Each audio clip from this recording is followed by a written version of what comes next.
Rachel Leishman is among the dumbest opinion makers in all of pop culture media on the Mary Sue. But this week, she released an article that was so stupid. She's going after J.K. Rowling, the casting on the new Harry Potter series on Max or whatever it's going to be. You can't even guess how dumb these opinions are.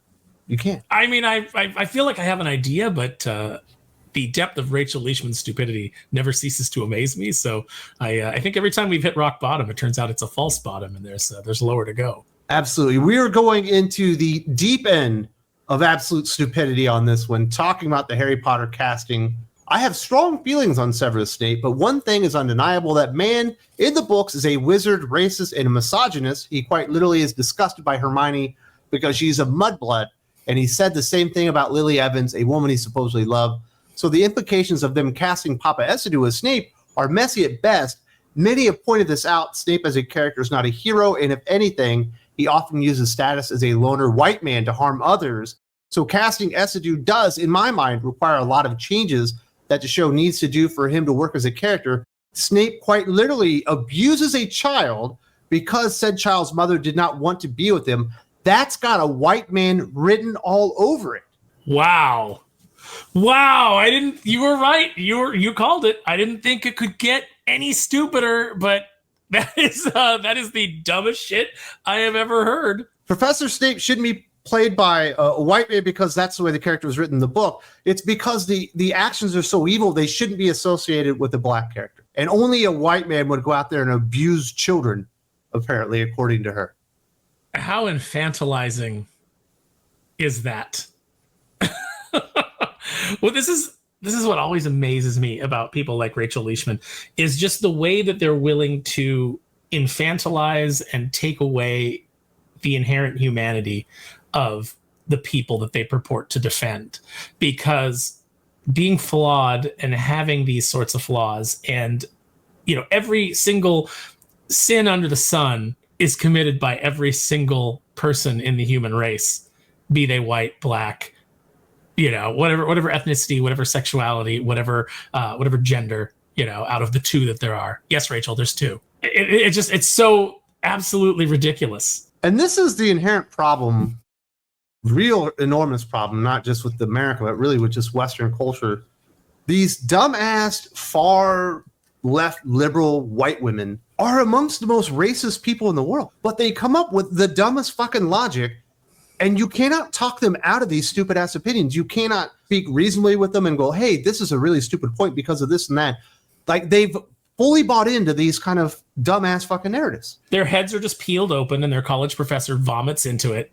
And they never bother to filter any of it or question any of it. They just take it all as verbatim because they want to seem smart. So they're just going to regurgitate what they're told because that's what a person that they perceive as smart has said. So if they say it, therefore they'll be smart. But they never take any time to examine it. They never take any time to question it. They never have any time to look at their own biases or their own prejudices. And yeah, these white women like Rachel Leishman are the absolute worst. They're the worst to minorities. They're the worst to other whites. They're the worst all around. Absolutely. And then she comes up with a really stupid take that I hadn't seen anyone quite get to this length when it comes to J.K. Rowling.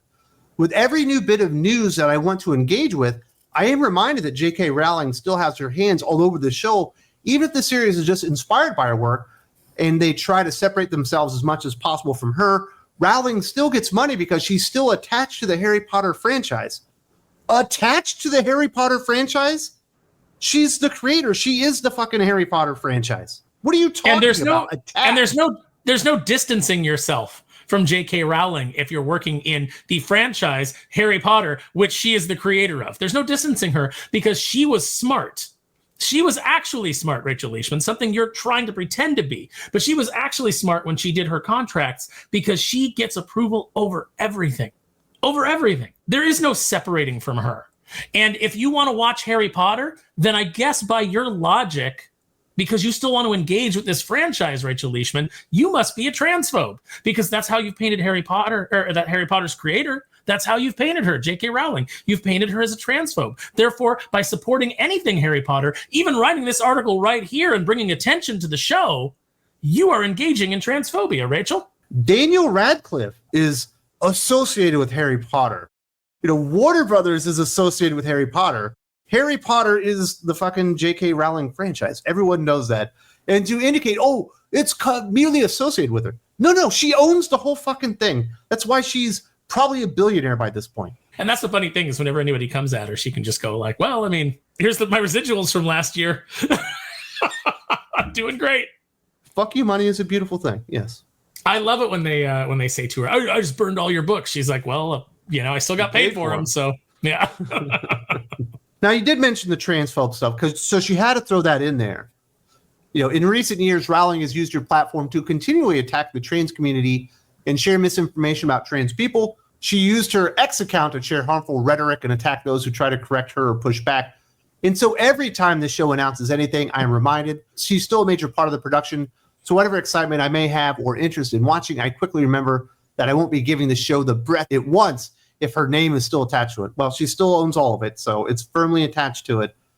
But what I've seen from J.K. Rowling is a lot of people gaslighting her and her defending women's rights. This is always the tactic, is she'll say her harmful rhetoric and she'll use Rachel Leishman will use the buzzwords. But you notice she doesn't link to anything or give any examples of anything, because then you would have some very common sense statements in. Yeah, like we shouldn't have grown men dressed as women in public bathrooms with little girls. We shouldn't have transphobe. We shouldn't have grown men beating the shit out of women in combat sports. They've always got that one over on her. But Rowling doesn't really seem to give a shit. And if you want to support Harry Potter, you are in fact supporting J.K. Rowling every step of the way, because she's not attached to it. She's not the fucking producer. She is literally still the owner of all of that. And the only reason Warner Brothers can even do that stuff is with her okay. And for someone who's not going to give breath to J.K. Rowling's project, here you are talking about it, Rachel Leishman. This is the Streisand effect that they always go through. They want to complain and they want to pretend like they're not going to support it. She's going to watch every episode. She can't help it. Just like I'm sure she played the Hogwarts Legacy game after talking about how, and I'm sure we can go back and we can find, things where she's complaining about that game and she's saying she wouldn't support it. All these people that came out and virtue signaled that they weren't going to play the game, and then the achievements were unlocking for them and people were seeing that they were liars. They were playing the game. None of these people have any courage of any convictions they claim to have. They're just trying to, like, what does Rachel Leishman get out of that? I guess she gets attention. I guess she gets people talking about her, like we're talking about her here. But what else does she get out of it? How much do you think she makes per article at the Mary Sue? $20? Is that even worth it? No, there's no way she makes $20. It's $5 max. So it's just for the clout. Yes, because that's what's important. That's what is important to these empty vessels, is just the clout. Such a great feminist, Rachel Leishman. You interviewed Leslie Headland, Harvey Weinstein's former personal assistant, who fed him women. You're doing great. I told you wouldn't be able to fucking guess just how stupid she's going to go on that. I can't. Once again, you're right. You predicted correctly. I could never have guessed that was going to be the angle. Of all the stupid shit that I've read from that woman, that's the stupidest. That is pretty rough. If you want more great takes, definitely go visit Rachel Leishman on the Mary Sue if you want your fill of stupidity for the week. But if you would like awesome content like this, great discussions, you need to go over to Think Critical Patreon, because this is just a part of the Geek Fix this week. Link in the video description. Hope to see you there, because Aaron and I got at least another 2 hours to go this week. I'm having a lot of fun talking about all the things going on in pop culture.